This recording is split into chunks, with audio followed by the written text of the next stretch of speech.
نبی کی آدھی بات صحیح آدھی نہیں، بلکہ پوری بات ماننی پڑے گی۔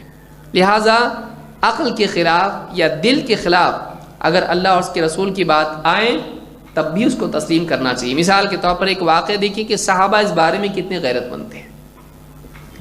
سالم ابن عبداللہ کہتے ہیں ان عبداللہ ابن عمر قال سمعت رسول اللہ صلی اللہ علیہ وسلم یقول لا تمنعوا نساءکم المساجد اذا استأذنکم الیہا۔ عبداللہ ابن عمر رضی اللہ عنہ نے کہا میں نے اللہ کے رسول صلی اللہ علیہ وسلم سے سنا ہے آپ نے فرمایا عورتوں کو مسجدوں سے روکو مت، لا تمنعوا نساءکم المساجد، اپنی عورتوں کو مسجد آنے سے روکو مت، اذا استأذنکم الیہا، جب وہ تم سے مسجد آنے کی اجازت مانگے اس کو روکو مت۔ قال فقال بلال بن عبداللہ، ان کے بیٹے بلال ابن عبداللہ نے کہا واللہ لنمنعہن، اللہ کی قسم ہم تو روکیں گے۔ ایک روایت میں کہا وہ شر پیدا کریں گی، وہ مکر و فریب کریں گی، لوگوں کو لبھائیں گی الی آخری، وہ اس کو بہانہ بنا لیں گی باہر نکلنے کا، اس کو بہانہ بنا لیں گی بے پردگی کا، کچھ بھی ہو سکتا ہے۔ کہا کہ واللہ لنمنعہن، اللہ کی قسم ہم تو روکیں گے، ہم تو روکیں گے۔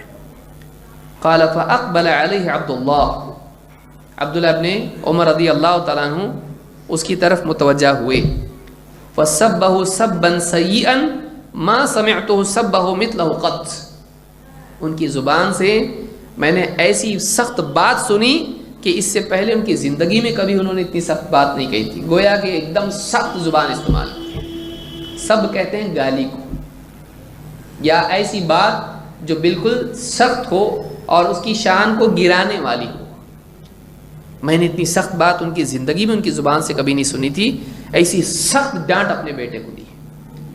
وقال اخبرک عن رسول اللہ صلی اللہ علیہ وسلم وتقول واللہ لنمنعہن، کہا کہ میں تجھ کو اللہ کے رسول صلی اللہ علیہ وسلم کی طرف سے نقل کر رہا ہوں بات، اور تو کہتا ہے ہم اللہ کی قسم کھا کے کہتا ہے کہ ہم روکیں گے، ڈانٹ کے ساتھ کہا۔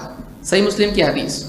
اور ایک روایت میں کہتے ہیں فضرب فی صدرہ، اس کے سینے پہ گھونسا مارا، ایک سینے پہ مارا اس کے، اور کہا احدثک عن رسول اللہ صلی اللہ علیہ وسلم وتقول لا، میں تجھے اللہ کے نبی صلی اللہ علیہ وسلم کی حدیث بتاتا ہوں اور تو کہتا ہے نہیں۔ اور اس کے بعد کہتے ہیں راوی مسند احمد کی روایت میں کہتے ہیں فما کلمہ عبداللہ حتی مات، عبداللہ ابن عمر رضی اللہ تعالیٰ نے اپنی زندگی میں مرنے تک اس سے بات نہیں کی، موت تک اس سے بات نہیں کی۔ تو نبی کے مقابلے میں بولتا ہے، نبی کی بات بتا تو بولتا نہیں، زندگی بھر اس سے بات نہیں کی۔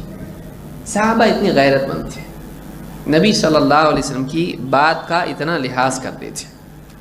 تو کوئی نبی کے مقابلے میں اپنی رائے رکھے، کوئی نبی کے مقابلے میں اپنا فلسفہ پیش کرے، کوئی نبی صلی اللہ علیہ وسلم کی بات کا انکار کرے، آپ صلی اللہ علیہ وسلم کی بات سے بہتر حل بتائیں، نہیں۔ مسلمانوں کا طریقہ وہ یہی ہے کہ وہ اللہ اور اس کے رسول کی بات کو سب پر ترجیح دیتے ہیں۔ لا تقدموا بین یدی اللہ ورسولہ، اللہ اور اس کے رسول کی بات سے، اللہ اور اس کے رسول سے کسی کو آگے مت بڑھاؤ۔ ایک واقعہ بیان کر کے اپنی بات کو ختم کرتا ہوں۔ امام الہروی نے ایک واقعہ نقل کیا ہے اپنی کتاب میں ذم الکلام و اہلہ، اس کتاب میں انہوں نے ایک واقعہ نقل کیا ہے۔ کیا واقعہ سنیے۔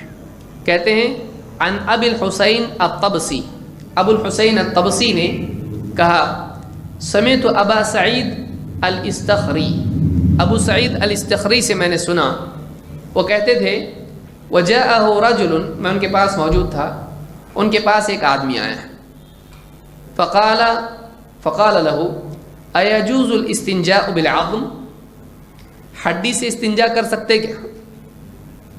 ہڈی سے استنجا کر سکتے ہیں کہ نہیں کر سکتے ہیں؟ قال لا، انہوں نے جواب دیا نہیں کر سکتے۔ قال لما، اس نے پوچھا کیوں نہیں کر سکتے؟ قال لأن رسول اللہ صلی اللہ علیہ وسلم قال وزاد اخوانکم من الجن، کہا کہ اللہ کے نبی صلی اللہ علیہ وسلم نے فرمایا ہے کہ وہ تمہارے بھائی جنات ان کا توشہ ہے، ان کے کھانے کی چیز ہے، کہ جنات کی غذا ہے یہ ہڈی، لہٰذا تم کو ہڈی سے استنجا نہیں کرنا چاہیے۔ اب اس نے کیا کیا؟ کہا فقال له الانس افضل ام الجن، اس آدمی نے پوچھا کہ ٹھیک ہے یہ تو بتائیے کہ افضل کون ہے، انسان کے جنات؟ قال بل الانس، کہا کہ انسان افضل ہے، جنات سے افضل کون ہے؟ انسان ہے۔ قال فلم يجوز الاستنجاء بالماء وهو زاد الانس، سوال کیا پوچھا؟ پھر یہ بتائیے کہ پھر پانی سے استنجا کیسا کر سکتے ہیں؟ پانی تو انسانوں کی ضرورت ہے، ان کے پینے کی چیز ہے، جب کھانے کی چیز ہڈی جنات کی ہے اس سے استنجا نہیں کر سکتے ہیں، تو پینے کی چیز انسانوں کی پانی ہے، اس سے استنجا کیسا کر سکتے ہیں؟ عقل میں تو بات آ رہی ہے، ٹھیک ہے دیکھیے کس کی عقل میں آ رہی کس کی نہیں آ رہی۔ قال فعد علیہ واخذ بحلقه وهو يقول یا زندیق تعاند رسول اللہ صلی اللہ علیہ وسلم وجعل يخنقه فلولا انی ادرکته لقتله، کہتے اتنا غصہ ہوئے وہ کہ اس کا گلا پکڑ لیا، کہا کہ زندیق کہیں کا اللہ کے رسول صلی اللہ علیہ وسلم کی حدیث کے مقابلے میں بولتا ہے، اور کہتے ہیں اس کا گلا دبا دیا، کہتے اگر میں وہاں موجود نہیں ہوتا بچانے کے لیے اس کو تو یہ اس کا گلا گھونٹ دیتے، مار ڈالتے اس کو۔ علماء ایسے تھے، پسند نہیں کرتے تھے اس چیز کو، آپ کسی کا گلا نہ دبائیں۔ اس زمانے میں حاکم الگ ہوتا تھا، اس زمانے میں الگ ہے، کیس ہو جائے گا آپ کے اوپر، خالی دبا دیں مرے نہ بھی تو کیس ہو جائے گا آپ کے اوپر۔ لیکن یہ آپ دیکھیے کہ سلف کی غیرت کتنی تھی۔ یہاں کوئی آدمی کہہ سکتا لیکن وہ ٹھیک ہے سب، لیکن بات اس نے جو کیا اس کا کیا، کہ جب ہڈی جنات کی غذا ہے اس سے نہیں کر سکتے ہیں تو پھر پانی انسانوں کی غذا ہے اس سے کیسے کر سکتے ہیں؟ دیکھیے کسی چیز کی ایک وجہ نہیں کئی وجہیں ہوتی ہیں۔ حدیث میں جہاں یہ بتایا گیا ہے کہ وہ جنات کی غذا ہے ہڈی، وہیں یہ بھی بتایا گیا ہے انہما لا یطہران۔ حدیث میں کیا کہا اللہ کے رسول صلی اللہ علیہ وسلم نے؟ یہ چیزیں پاک نہیں کرتی ہیں، گوبر اور ہڈی سے پاک نہیں ہوتے ہیں۔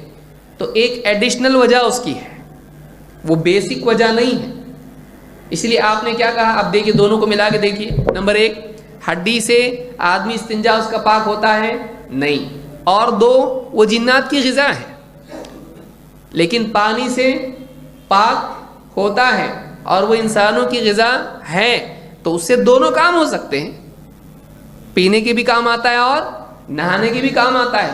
اسی لیے غسل جو ہوتا ہے وہ پانی سے ہوتا ہے، استنجا پانی سے ہوتا ہے، تو اس کے استعمال اللہ نے کیا فرمایا؟ اللہ تعالیٰ نے تمہارے لیے ماء لیطہرکم بہ، اللہ تعالیٰ نے پانی تم پر نازل کیا، کیوں؟ لیطہرکم بہ، تاکہ اس کے ذریعے سے تم کو پاک کرے۔ وانزلنا علیکم ماء طہورا، تمہارے لیے پانی نازل کیا، کیسا پانی ہے وہ؟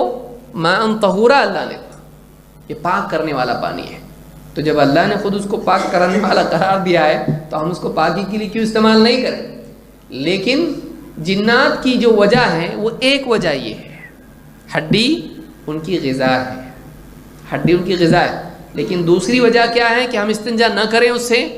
آپ نے فرمایا انہما لا یطہران، کہ ہڈی اور گوبر سے استنجا پاک نہیں ہوتا ہے، کر لے تو بھی نہیں ہوگا، کر لے تو بھی نہیں، کیونکہ کیا فرمایا؟ لا یطہران، پاک نہیں کرتے ہیں۔ لہذا پانی پاک کرتا ہے لیکن ہڈی پاک نہیں کرتی ہے، ہڈی ان کی غذا ہے، اس لیے ہم کو استعمال نہیں کرنا چاہیے استنجا کے لیے۔ لیکن کیا ہڈی دوسرے کام میں استعمال نہیں ہو سکتی ہے؟ ہو سکتی ہے۔ ہڈی سے اگر کنگھی بنا لیں تو کیا مسئلہ ہے؟ اگر ہڈیوں سے پہلے استعمال ہوتی تھی تو ایسی چیزوں سے اگر کچھ ہڈی سے کچھ اور استعمال کرتے، یہ تو نہیں کہا کہ کسی اور چیز کے لیے ہڈی استعمال مت کرو، کر سکتے ہیں، لیکن استنجا کے لیے مت کرو کہ کھانے کی چیز اس میں کیوں استعمال ہو۔ لیکن ہمارے پاس پانی کے سوا اور پتھر کے سوا کچھ ہے تیسرا نہیں، تو ہم پانی استعمال کریں گے، افضل ہے، اور اگر وہ میسر نہ ہو تو کیا کریں گے؟ مٹی استعمال کریں گے، یعنی پتھر استعمال کریں گے، ڈھیلے سے صفائی کریں گے، دونوں میں سے کوئی بھی چل جاتا ہے۔ یہ بھی دو چیزیں آسانی سے میسر ہوں تو پھر ہم تیسری چیز کیوں استعمال کریں؟ لہٰذا کہا کہ تیسری چیز چھوڑ دو، اگر پانی نہ بھی ملے تم کو تو تم کیا کر سکتے ہو؟ پتھر سے استنجا کر سکتے ہو۔ اور اس میں مناسبت علماء نے ذکر کی کہ انسان کی تخلیق 2 چیزوں سے ہوئی ہے، نمبر 1 پانی سے، نمبر 2 مٹی سے۔ صحیح؟ پہلا انسان بنا کس سے؟ مٹی سے، اور اس کی اولاد پیدا ہوئی کیسے؟ پانی سے، منی۔ علم نخلقکم من ماء مہین، انسان کو اللہ نے کیسے پیدا کیا؟ کم تر پانی سے، یعنی منی سے۔ تو پہلا انسان بنا مٹی سے، دوسرا بنا اس کے بعد سلسلہ پانی سے، پانی سے جاری رہا۔ تو اللہ تعالیٰ نے انسان کی طہارت کے لیے بھی اس کی فطرت کے مناسب چیز دی ہے کہ یا تو پانی یا پھر مٹی، اس کو ہڈی کی ضرورت نہیں ہے۔ ان 2 سے استنجا کرے گا، ان 2 سے پاکی حاصل کرے گا، چاہے وضو کا معاملہ ہو یا استنجا کا معاملہ ہو۔ وضو بھی کرے گا تو پانی سے، اگر وہ نہ ملے تو کیا کرے گا؟ تیمم کرے گا۔ اس کی فطرت کے عین مطابق ہی ہے۔ تو یہ عقل میں تو آتی بات۔ ہڈی جنات کے لیے چھوڑ دی گئی ہے کہ تمہارے بھائیوں کا کھانا ہے، مت لو اس کو، لیکن صرف یہ وجہ نہیں تھا۔ اب یہ عقل والا آیا، کیا کہا کہ انسان سے افضل جب جنات ہے، جب جنات کا خیال رکھنا چاہیے تو انسان کا بھی رکھنا چاہیے، لیکن اس نے یہ نہیں دیکھا کہ پانی کتنا % ہے زمین پہ۔ 70% پانی ہے اور آسمان سے بھی نازل ہوتا ہے، تو اس کو استعمال کیا جائے، اور اللہ نے اس کو نازل کیا پاکی کے لیے، یہ دلیل بھی تو ہے۔ لیکن اس کو دیکھنے کی بجائے اس نے کیا کیا؟ حدیث کے مقابلے میں عقل کو استعمال کیا ہے۔ تو انہوں نے کیا اس کو تحفہ دیا؟ اس کا گلا پکڑ لیا، کہتے اگر میں نہیں بچاتا اس کو مار ڈالتی ہے۔ تو سلف جو ہے یہ پسند نہیں کرتے تھے کہ یعنی حدیث کے مقابلے میں ایک آدمی عقل کو پیش کرے۔ اس کی اور مثالیں اور گمراہیاں انشاءاللہ ہم اگلے دروس میں دیکھیں گے، اور اللہ تعالیٰ سے دعا ہے کہ ہم سب کو نبی کریم صلی اللہ علیہ وسلم کی احادیث کی تعظیم کرنے اور اس کے مطابق عمل کرنے کی توفیق عطا فرمائے۔ اقول ھذا استغفر اللہ لی ولکم۔